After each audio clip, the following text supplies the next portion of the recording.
بسم اللہ الرحمن الرحیم يا أيها الذين آمنوا إن تطيعوا الذين كفروا يردوكم على أعقابكم فتنقلبوا خاسرين بل الله مولاكم وهو خير الناصرين سنلقي في قلوب الذين كفروا الرعب بما أشركوا بالله ما لم ينزل به سلطانا ومأواهم النار وبئس مثوى الظالمين۔ سورہ آل عمران آیت نمبر 149 سے ترجمہ۔ اللہ تعالیٰ نے پس منظر غزوہ احد کا پس منظر ہے، حادثہ پیش آ چکا ہے۔ اللہ تبارک و تعالیٰ مسلمانوں کو اس کے بارے میں رہنمائی اور ارشاد کا اصل معنی رہنمائی ہوتا ہے، اچھی طرف رہنمائی۔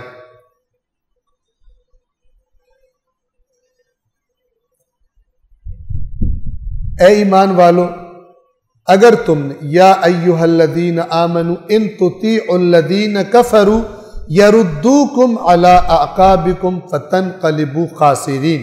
اے ایمان والو، اگر تم نے کافروں کی اطاعت کی بات مانی تو وہ تمہیں الٹا پھیر دیں گے، یعنی دوبارہ کافر بنا دیں گے، اور پھر تم بڑے خسارے میں جا پڑو۔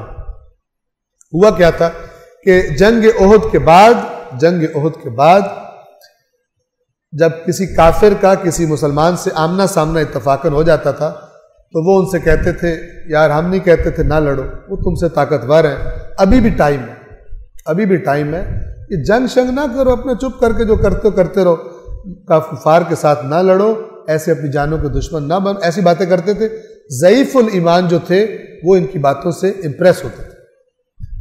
اللہ نے فرمایا کہ اے ایمان والو، اگر تم کفار کی اطاعت کرو گے تو وہ تو تمہیں پھیر دیں گے، اور تم پھر گئے اگر تو تم خسارے میں جا پڑو، یعنی تم نے کفار کا مقابلہ کرنا ہے۔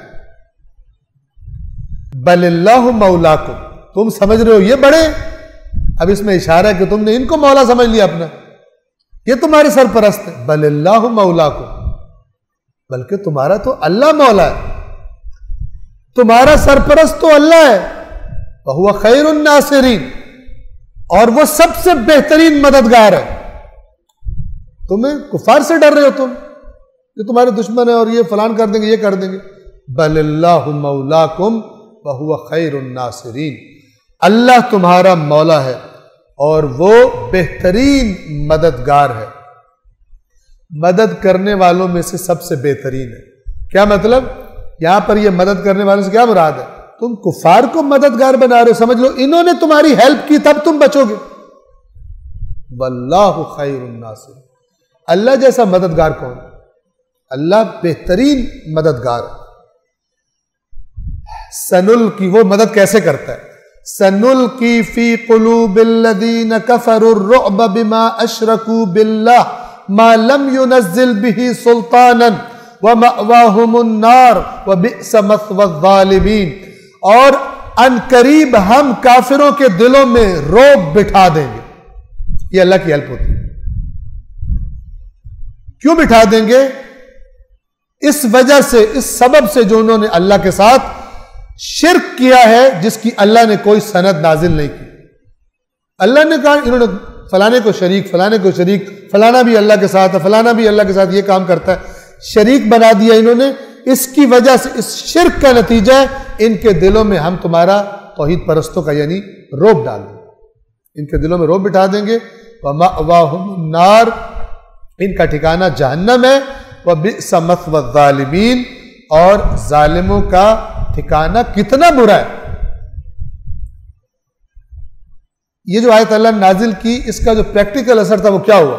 کفار مکہ بڑے خوش تھے ویسے جب جا رہے تھے کہ ہم نے مسلمان مار دیے، بیچ میں سے تجویز آئی کہ ہم دوبارہ واپس جائیں اور مسلمانوں کا کام تمام کر کے آئیں، بات ہی ختم کریں۔ لیکن اچانک ان پہ خوف طاری ہوا کہ وہ بھی تیاری کر رہے ہوں ان کو ٹائم میں، یہ نہ ہو کہ ہم جائیں تو الٹا ہمیں نقصان ہو جائے۔ تو اس ڈر سے انہوں نے دوبارہ واپس جانے کا ارادہ ترک کیا اور مکہ چل پڑے۔ اور جب یہ مکہ کے پاس آئے تو ان کی حالت بجائے وہ جو خوشی تھی انہوں نے مسلمانوں کو مارا، یہ کیا خوف کی وجہ سے ایسی ہو گئی تھی کہ دیکھنے والوں کو لگ رہا تھا شکست کھا کے آئے. اس طرح کی شکلیں مسلمانوں کے ڈر سے ان کی بنی ہوئی تھی. تو یہ خدا فرماتا ہے کہ ان قریب ہم کافروں کے دلوں میں تمہارا روب ڈال دیں. آج کفار کا روب ہمارے دلوں میں بیٹھا ہوا، آج ان کے دلوں میں ہمارا روب نہیں ہے. ہاں کچھ جن کا ہے ان کا ہے، ہمارا نہیں ہے، کیونکہ ایمان کا روب ہوتا ہے کفر پر، بشرطے کہ ایمان موجود ہو، ورنہ روب نہیں ہوتا. کیونکہ وہ صحیح میزائل چلاتے ہیں، ہم زبان سے میزائل چلاتے ہیں. ہمارے سارے میزائل منہ میں فٹ ہیں، اور وہ بھی ایک دوسرے کے خلاف چلتے ہیں. منہ کے میزائل بھی ایک فرقے کے دوسرے فرقے کے خلاف چل رہے ہوتے ہیں.